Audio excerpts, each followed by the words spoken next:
नमस्कार शेतकरी मित्रांनो, ज्या ज्या गावामध्ये नानाजी देशमुख कृषी संजीवनी प्रकल्प टप्पा 2 राबवल्या जात आहे, अशा सर्व गावातील शेतकऱ्यांना महत्त्वाची खुशखबर आहे। कारण ज्या काही योजना राबवल्या जातात त्या योजनांसाठी राज्य सरकारनं निधी वितरित करण्याबाबतचा महत्त्वाचा असा मोठा शासन निर्णय काढलेला आहे।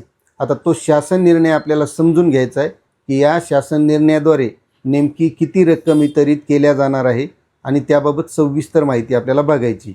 मात्र तत्पूर्वी तुम्ही जर आपल्या चॅनलवर नवीन असाल तर चॅनलला सबस्क्राईब करा, व्हिडिओला लाईक करा आणि जास्तीत जास्त बांधवांना शेअर करा।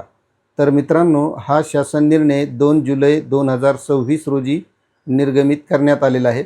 यामध्ये ही जी योजना राबवली जात आहे ती छत्रपती संभाजीनगर, बीड, जालना, परभणी, धाराशिव, लातूर, नांदेड, नागपूर, भंडारा, गोंदिया, चंद्रपूर, गडचिरोली, हिंगोली, अमरावती, अकोला, वाशिम, यवतमाळ, बुलढाणा, वर्धा, जळगाव आणि नाशिक या 21 जिल्ह्यातील निवड केलेल्या 7201 गावामध्ये जागतिक अर्थसहाय्यित नानाजी देशमुख कृषी संजीवनी प्रकल्प टप्पा 2 याची अंमलबजावणी करण्यात येत आहे।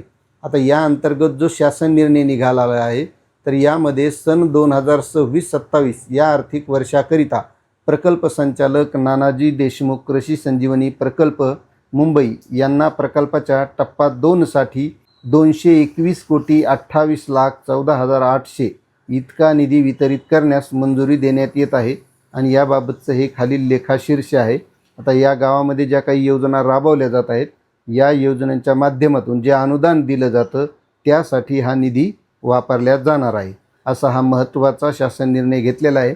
आपल्याला शासन निर्णय कसा वाटला नक्कीच कमेंट करा। चॅनलवर नवीन असाल तर सबस्क्राईब करा।